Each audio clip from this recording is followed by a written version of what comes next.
मेरे प्यारे बच्चों, हम लोगों ने कल भाग त्रिभुज के भाग 2 में 3 नंबर तक सवाल एनसीईआरटी के सॉल्व कर लिए थे।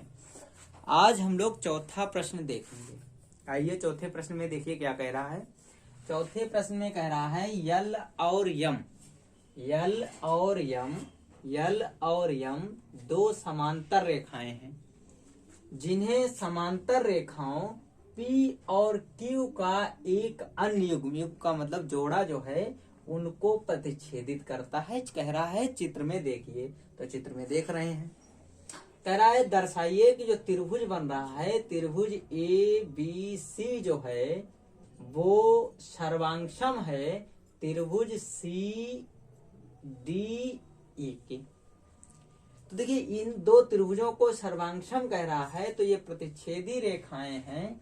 तो आपको देखिए अगर ये समांतर रेखाएं हैं यल और यम, तो आपको बताया गया कि अगर कोई समांतर रेखाएं हैं उसमें कोई तिर्यक रेखा है तो उसके एकांतर कोण आपस में क्या होते हैं, बराबर होते हैं।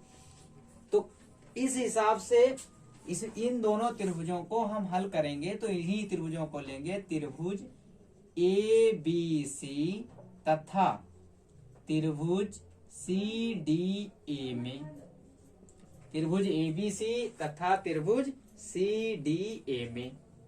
देखिए यल और यम दोनों समांतर रेखाएं हैं, तो त्रिभुज ABC में ये वाला कोण जो है इस वाले कोण के युगल होगा, क्योंकि ये एकांतर कोण है। कैसे कोण है? एकांतर कोण है। तो इसे हम लोग लिखेंगे कोण, ये कोण होगा BAC। कोण BAC जो है वो बराबर होगा कोण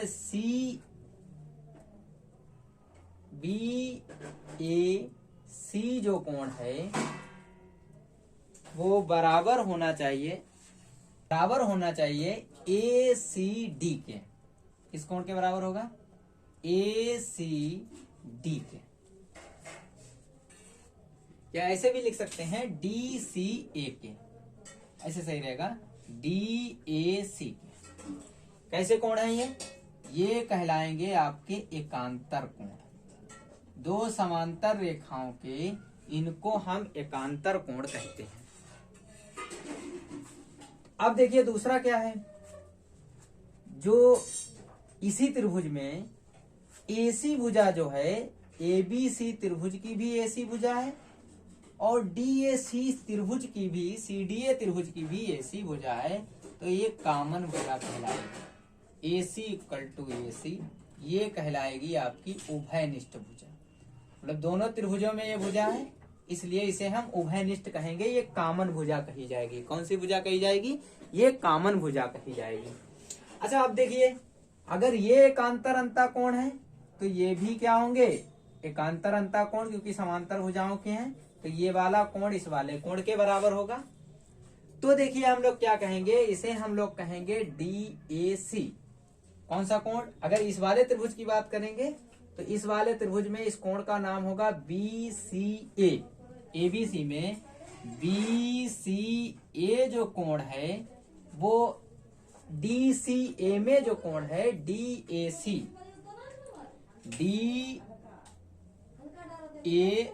के एकांतर कोण के बराबर होगा। ये यहाँ पे गलत लिख गया था, ये DAC तो ये वाला कोण हो जाएगा, DCA लिखना था। यहाँ पे क्या लिखना था? DCA। देखिए ये वाला कोण इस कोण के बराबर है तो C मिड में आना चाहिए था, और इधर उसमें यही वाला कोण लिख दिया था। इसमें BCA वाला जो कोण है वो DAC के बराबर होगा। तो ये भी कैसा कोण है? एकांतर कोण है। एकांतर कोण जो होते हैं वो आपस में समांतर रेखाओं के बराबर होते हैं। तो देखो ये एक एंगल हो गया, ये साइड हो गई और ये एंगल हो गया। तो ये त्रिभुज जो दिया हुआ था जिसकी हम कंपेयर कर रहे थे, त्रिभुज ABC जो है वो सर्वांगसम हो गया त्रिभुज CDA के। किस सर्वांग समता के नियम से? A सर्वांग समता नियम से ये क्या हो गए? बराबर हो गए। तो ये क्वेश्चन आपका हल हो गया, यही आपका आंसर कहलाएगा। यही प्रूव करने के लिए कहा था। आइए अब हम लोग 5वें प्रश्न में देखते हैं आपसे क्या कह रहा है। 5वें प्रश्न में आपसे कह रहा है कि रेखा यल कोण ए को समद्विभाजित करती है। जो रेखा यल है वो इस वाले कोण ए को समद्विभाजित करती है, मतलब जितना पार्ट इधर कोण का है उतना ही पार्ट इधर कोण का है। और कह रहा है बी रेखा, जो बी है, रेखा यल पर स्थित कोई बिंदु है। ये कोई जो बिंदु है यल पर स्थित, यल रेखा पर कोई भी स्थित बिंदु है। कह रहा है बीपी और बीक्यू, बीपी ये वाली भुजा और ये वाली बीक्यू कोण ए की भुजाओं पर बी से डाले गए लंब है, मतलब ये 90 डिग्री का है और ये भी 90 डिग्री पर लंब पड़ा हुआ है। चित्र में देखिए, कह रहा है दर्शाइए कि त्रिभुज, पहला वाला देखिए, त्रिभुज एबीसी सर्वांगसम है। सर्वांगसम प्रूव करना है तो यही त्रिभुज ले लेंगे, त्रिभुज एबीसी तथा त्रिभुज AQB में। इसमें देखेंगे कौन कौन सी चीजें बराबर है। देखो एबीसी की AB भुजा जो है, त्रिभुज पहले एबीसी में देखिए, AQB एबीसी का, सॉरी यहाँ पे गलत लिखा हुआ है, ABP होगा, ये APB होगा और इधर होगा AQB, ABC नहीं, APB को त्रिभुज होगा और इसको प्रूव करने के लिए कहेगा AQB त्रिभुज कहेगा। तो देखिए इसका जो कोण है APB का त्रिभुज है, जो यहाँ भी APB लिखिए, APB, तो कोण जो है APB जो है वो बराबर होगा कोण किसके, AQB के। कोण AQB के बराबर होगा। ये प्रत्येक कोण जो है वो 90 डिग्री का है। ये गिवन ही था, दिया था, तो इसलिए ये क्या है, बराबर है। ठीक है। दूसरी बात इसमें कह रहा है कि जो यल किरण है वो कोण ए को समद्विभाजित करती है, इसलिए कोण QAB जो है वो बराबर होगा PAB के। क्यों? तो इसे लिखना पड़ेगा ये कि यल रेखा कोण A को समद्विभाजित करता है, समद्विभाजित करता है। ये बात आपको इसमें दी है।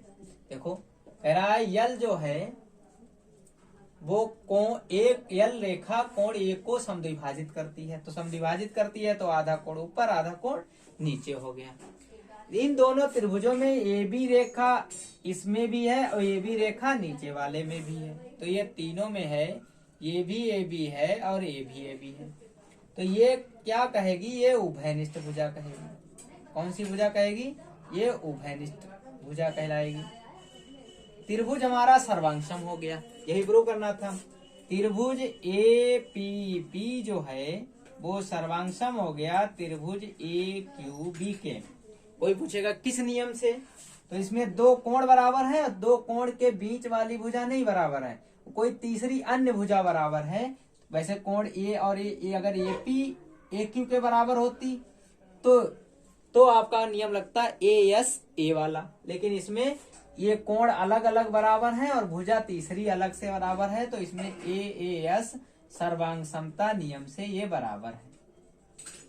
तो ये आपका प्रूफ हो गया। दूसरी बात इसमें कह रहा है, ये तो पहला प्रश्न था, ये इसका आंसर आ गया। अब दूसरे प्रश्न में क्या है, दूसरे प्रश्न में कह रहा है BP बराबर BQ। BP जो है वो BQ के बराबर है, तो इसलिए हम लोग क्या करेंगे, BP को हम BQ के बराबर लिख सकते हैं, क्योंकि हम लोग जानते हैं सर्वांगसम त्रिभुज के संगत भाग जो होते हैं